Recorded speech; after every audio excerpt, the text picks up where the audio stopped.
il n'était pas dessus. Et puis moi, j'ai vu qu'à mon rencontre, il y a... Alors, je ne dois pas parler suffisamment devant le micro, puisque vous avez laissé des parenthèses. Donc, on peut les compléter, hein. Bon. J'aime quand on commence comme ça. Non, mais c'est parce qu'on a un problème d'enregistrement à ce moment-là. Oui, il y a un vide, donc on peut le compléter. On considère que tout le monde est de bonne foi et compléter, ça ne me dérange pas. je n'ai pas dit que Mme Chalvet n'était pas de bonne foi, M. le maire, que ce soit clair. Que nous commencions dans de bonnes conditions cette séance du conseil municipal. Bon, vous direz ce que vous voulez qu'on rajoute. C'est une euphorie. Outre le fait que je fais la même remarque que Mme Malaquin, il y a des manques assez conséquents, j'en dirai tout à l'heure un mot. Sur page 12. Ah non, assez conséquent, ça ne peut rien dire. Enfin, bon, on est pas si on est conseil de pension, ça commence bien, et là, ça va mal se terminer. Bon, alors, s'il y a des choses, vous le dites, on les met en compte. Si maintenant on est dans le procès d'intention, vous dites ce que vous voulez et on fait ce qu'on veut. alors, mais on fait ce que vous voulez. Page 12. En ce qui me concerne, néanmoins, il mentionne qu'il y a toujours eu une trésorerie. Je pense que j'ai dit eu. C'était une remarque sur le budget. C'était pas du tout agressif. C'était simplement que j'avais dit qu'il y avait toujours eu une trésorerie à flux tendu. Il y a toujours une trésorerie jusqu'à... Oui, c'est pas... Voilà, merci. Voilà. C'est tout? Oui, c'est un mot sur le vote. Donc, alors, je vais donner la parole à Michel Chapin, compte de gestion 2012. Ah, pardon, Christian. Oui, donc par rapport à ce compte rendu, je ne suis pas complètement d'accord. Des choses ont été retranscrites, d'autres oubliées ou mal interprétées. La lecture du compte rendu du conseil municipal du 28 met en évidence une situation que je trouve intolérable dans un conseil municipal. Une simple remarque sur la chronologie du déploiement de la fibre dans la commune m'a valu une avalanche de propos désagréables. Le maire a eu des propos racistes anti-blancs à mon égard, me traitant de petits blancs, et ce, à 3 reprises. Comme par hasard, ces insultes ne figurent pas dans le compte rendu. À la place, Monsieur Mougeot, on a mis à la place Monsieur Mougeot est excédé par les propos de Monsieur Guillot sur la fibre au quartier des Friches. Je cherche encore la nature de mes excès de langage. Avant de conclure, je demande à l'ensemble des conseillers municipaux de préciser leur version des faits par rapport à ces insultes, sachant que je demande ce jour la communication de l'enregistrement de la séance du conseil municipal afin de rétablir la réalité du débat. Le débat sera retranscrit, moi ça ne me dérange pas. Ce que je pense, c'est que tu l'as dit non seulement là mais ailleurs, et je maintiens mes propos concernant le déploiement de la fibre optique, qui est un déploiement uniquement technique, où il n'y a pas eu de choix politique. Et quand on reproche aux gens des Friches de l'avoir avant les gens du village, je trouve que c'est un propos vraiment excessif. Car c'est que ce ne sont que pour des raisons techniques. Dans mes propos, je n'ai jamais fait de comparaison ou de différence. Je n'ai jamais posé les Friches par rapport au village. J'ai simplement dit, M. Tanguy retourné à Elancourt, j'ai simplement dit qu'il était... On va passer le film. Et j'ai simplement dit que il y avait été prévu certaines distributions, que ce n'était pas ce qui s'était passé, et que c'était regrettable que toute une partie de la commune... C'est encore un mensonge. C'est encore un mensonge. Justement, c'est bien pour ça que je demande d'avoir l'enregistrement pour que la réalité de mes propos soit rétablie. Ce qui a été prévu, c'est toujours ce qui a été prévu par France Télécom Orange, et ça n'a pas changé. Il n'y a pas eu d'interférence politique pour qu'on en passe les uns avant les autres. On leur a toujours dit, quand vous venez, d'autant plus que c'est quand même un cadeau appréciable pour la commune que beaucoup nous envient, on on leur a dit, on met un personnel à votre disposition et vous faites ce qui est techniquement le plus facile pour vous. Et c'est pour ça qu'ils ont commencé par les zones qui étaient les zones d'immeubles, d'autant qu'il n'y avait pas à l'époque les recommandations de l'ARCEP pour fibrer, parce qu'il faut employer un mot, les pavillons.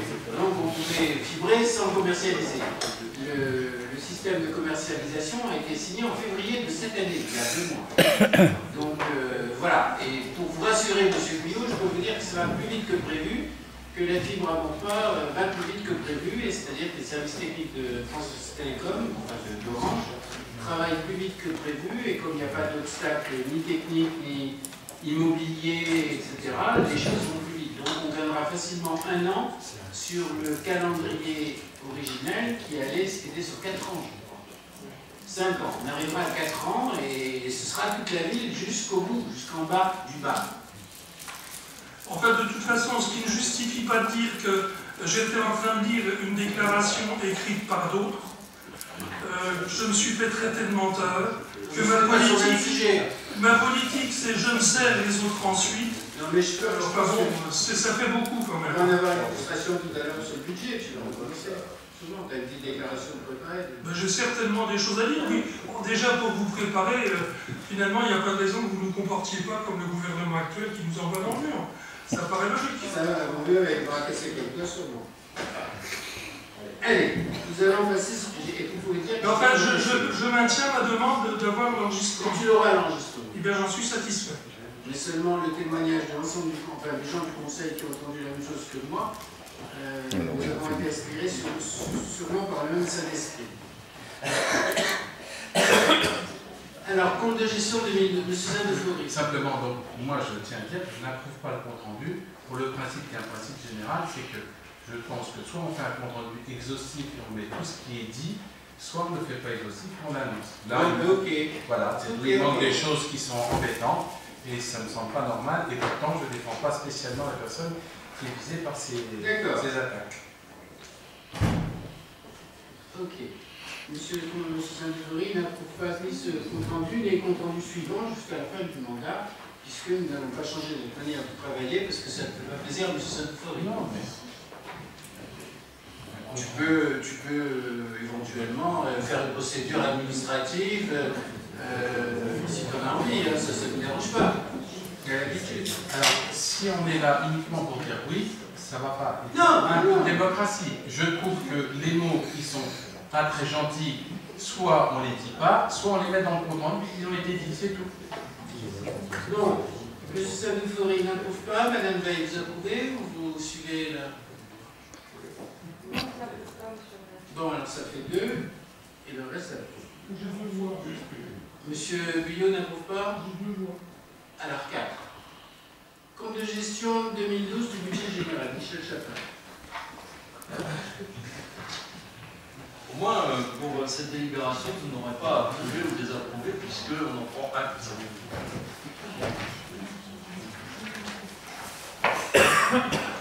Alors, le compte de gestion fait apparaître un certain nombre de chiffres dont vous aurez pu constater l'identité avec les comptes administratifs, et en particulier un résultat budgétaire d'investissement présentant un excédent de 4 98 171,92 €, sur le fonctionnement un excédent de 2 139 961,56 €, qui gagne 6 738 333,48 €. Ces excédents sont utilisés pour financer les reports d'investissement et pour financer le report, les résultats des exercices antérieurs. Ce qui fait apparaître un excédent net disponible de 435 560,74 €, identique à ce qui est au compte administratif qui vous sera proposé d'affecter en recettes de fonctionnement pour l'année 2013. Cette année, nous avons reçu un courrier de Madame la trésorière principale du repas, nous faisant état d'une circulaire de la Direction générale des finances publiques, demandant de vérifier pour toutes les collectivités territoriales tous les amortissements qui ont été ou auraient dû être passé dans les budgets et les comptes depuis l'origine. Alors elle a fait des observations sur des inscriptions relatives au réseau d'assainissement et au réseau d'adduction d'eau, c'est-à-dire des opérations qui remontent à loin, pour un montant d'un peu plus de 400 000 €, mais pour l'essentiel, ces sommes-là, ces investissements-là n'avaient pas à être amortis puisque les règles liées aux amortissements n'étaient pas parues à l'époque. Donc il faudra le vérifier bien entendu dans les semaines qui viennent, mais ça ne devrait engendrer aucune inscription complémentaire. Alors il y a quelques petites dépenses d'investissement qui pourraient éventuellement donner lieu à des amortissements qui n'ont pas été inscrits pour des raisons X, Y, Z que je ne peux pas revenir ni donner d'explications puisque je n'en ai pas. Qui concerne des montants de 20 000 € et 15 000 € de voirie, et en particulier les 20 000 € qui sont liés à l'effacement du réseau EDF place de la Grand-Marque. Donc c'est des opérations connexes qui sont passées un petit peu en dehors qui n'ont pas été amorties. Alors, on verra si elles doivent être amorties ou pas. En tout cas, au maximum, si on amortissait ces sommes-là, suivant les règles habituelles d'amortissement adoptées dans cette commune, ça aboutirait à une dotation aux amortissements complémentaires de 1293 € par an. Ça donne donc une espèce d'incidence sur les exécutions budgétaires. Voilà le commentaire que je peux faire. Si vous avez des questions, je pourrais y répondre, mais sur le jeu de gestion, j'en prendrai note. Et Madame Amé, qui a des questions. J'adore ça. Monsieur le maire, mais enfin bon, je suis en effet venue cet après-midi regarder le compte de gestion, je n'ai pas d'observation vraiment particulière. Non, c'est vrai. En effet, je prends note du document qui a été transmis par Madame la trésorière principale de la ville.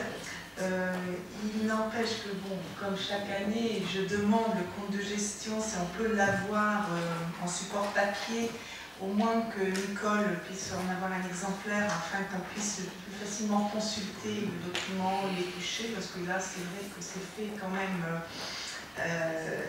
ça a été fait un peu à l'arrache, entre guillemets, dans le sens que d'abord, d'une part, je ne m'attendais pas à avoir le compte de gestion comme aussitôt, d'habitude, on l'a au mois de juin, donc j'étais très surprise, mais agréablement surprise, mais je vous en félicite parce que c'est vrai que c'est très bien de l'avoir au même moment que le budget. Mais je n'ai pas d'observation bien particulière.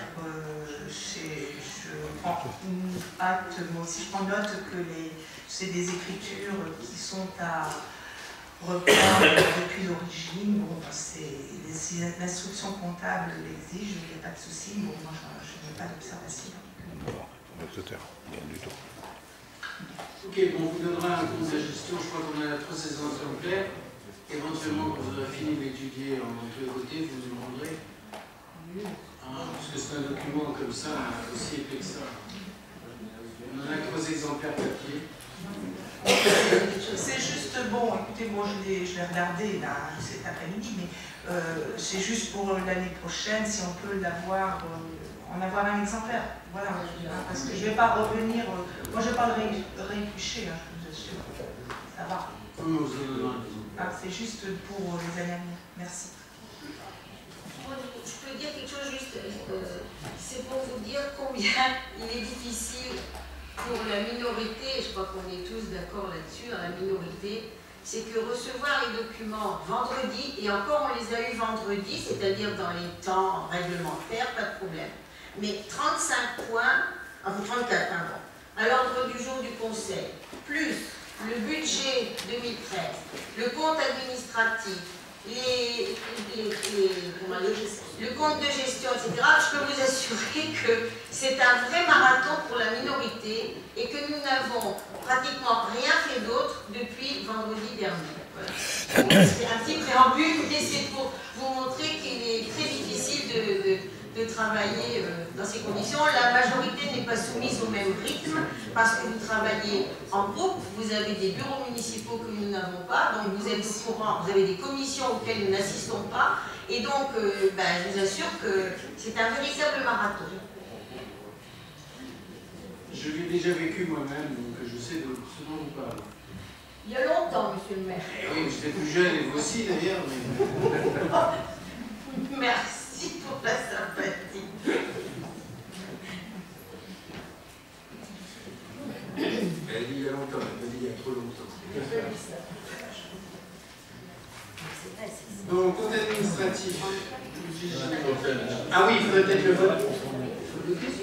Non, le vote, on n'approuve pas le compte de gestion puisque on prend note que l'interaction financière et le trésor public ont effectué un rapprochement entre le compte de gestion et le compte administratif. On prend acte de la demande du trésorier principal d'effectuer une régularisation sur des amortissements au compte 21 531 et 21 532. On précise que ces comptes concernent des mouvements comptables réalisés antérieurement à 1996 et qu'aucune remarque n'avait été prononcée jusqu'à présent. On constate l'application du mécanisme de traitement budgétaire des opérations de cession dans le compte administratif et le compte de gestion en termes de prévision budgétaire, entre parenthèses d'ouverture automatique de crédit de dépenses chez le comptable uniquement, conformément aux modalités d'application de l'instruction comptable liée à sa réforme en 2006. Ça concerne l'opération logement étudiant. Prend acte du compte de gestion 2012 du budget général de la commune de Maurepas, dont le résultat d'exécution est indiqué dans le document joint, précise que le compte de gestion est consultable en mairie à la direction générale, sachant que les chiffres qui sont indiqués dans les documents joints sont ceux que j'ai énoncés verbalement. Bon, donc tout le monde a pris acte. Nous passons au compte administratif 2012 du budget général. Alors, le compte administratif 2012 du budget général en fonctionnement et investissement présente des non-réalisations d'investissement, évidemment, puisque nous avons choisi de voter les opérations dans la totalité de leur montant, ce qui fait qu'elles sont étalées sur 2 ans, donc il y a des reports.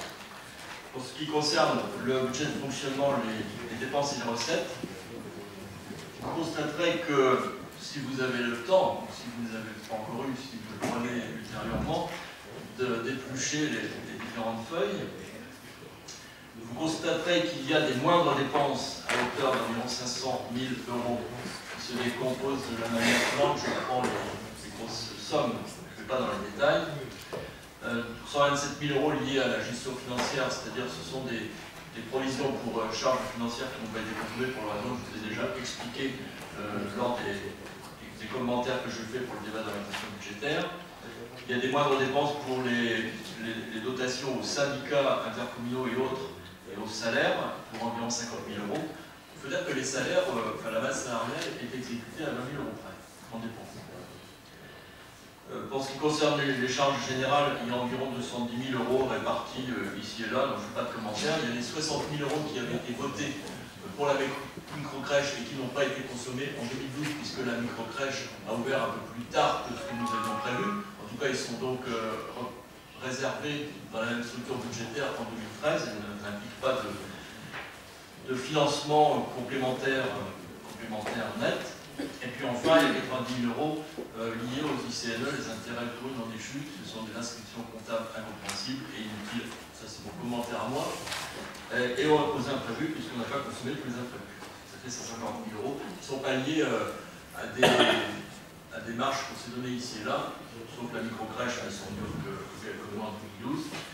Et vous voyez que les frais de fonctionnement ordinaires, quels qu'ils soient, sont exécutés, mais qu'ils ne dégagent pas de marge de manœuvre. C'est très important.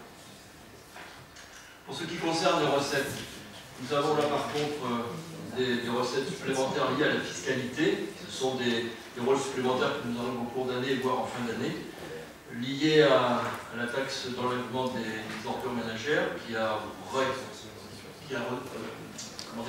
plus que prévu. Enfin, le compte ordures ménagères a rapporté plus que prévu dû à cause de subventions que nous obtenons mais qu'on ne peut pas prévoir avec sûreté. De même que pour ce qui concerne la caisse de location familiale, qui est un exercice gymnique assez désagréable pour l'adjoint aux finances, c'est-à-dire qu'on ne peut pas prévoir avec sécurité des recettes, et puis elles nous arrivent en fin d'année en masse. Alors c'est très bien, plutôt qu'on être très heureux, sauf que sur le plan de la gestion, arrivé en fin d'année, soit on les a considérés comme sûrs alors qu'elles n'étaient pas sûres et annoncées non sûres par les services des allocations familiales, et là c'est une gestion erratique que nous ne faisons pas, soit on a une gestion rigoureuse, tant qu'elles ne sont pas confirmées, on ne les dépense pas, et quand elles arrivent en fin d'année, on les prend, ça fait un excédent. Mais on pourrait gérer les choses un petit peu autrement, c'est un commentaire que je fais tous les ans, mais cette année, la somme est quand même importante. Et puis, 130 000 € de recettes liées au budget du personnel, en fait, c'est les remboursements par les assurances des absences de certains agents qui n'ont pas forcément pu être remplacés. Alors, l'ensemble de ces opérations aboutit à ce qu'il y ait en investissement des reports de dépenses à hauteur de 4 944 000 €, 575,77 €, et en recettes 931 931,97 €.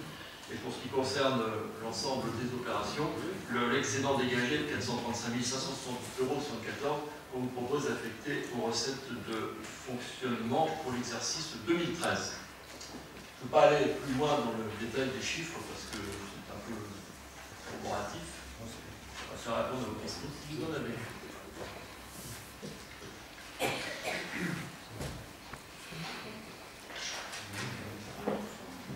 Il y avait des questions.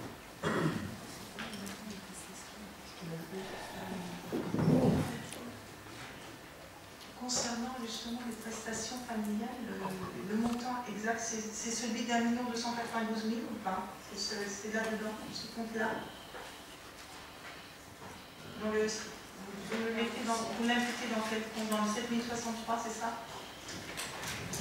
Y a-t-il d'autres questions pendant Non, qu'on vérifie? Dans la même chose, 74-78. Enfin, 700. Pardon? 748, je crois. Je vais vous dire. D'accord.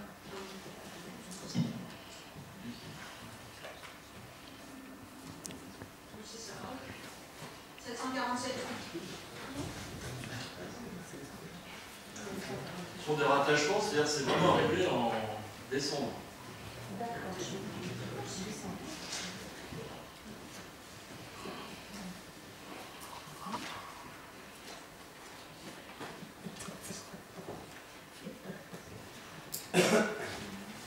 Donc s'il n'y a pas d'autres questions, je vais pouvoir sortir et vous allez pouvoir voter.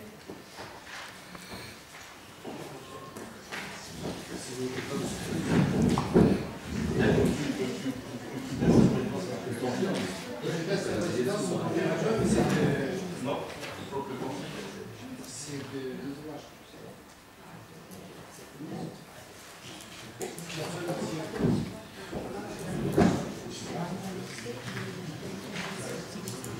Bien, le forme n'est pas respecté. Il nous revient donc de voter, donnant acte du maire de sa présentation, reconnaissant la sincérité des restes et arrêtant en conséquence les résultats. Donc je soumets le compte administratif 2012 au vote de l'Assemblée. Y a-t-il des oppositions? Des abstentions? Donc 4, j'imagine. Ok. Donc le compte est adopté. Moins 4 abstentions. Merci beaucoup. Et je reviens pour la suite. Alors la parole est toujours à Michel Chapin. C'est ça.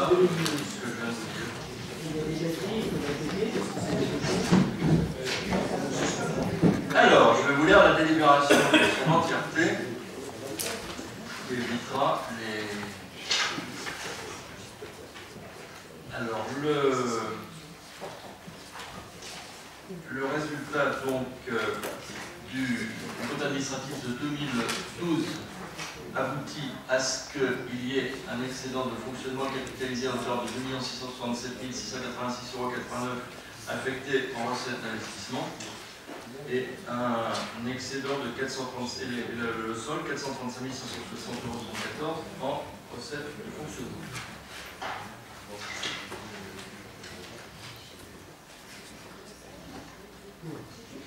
qu'il y a des oppositions?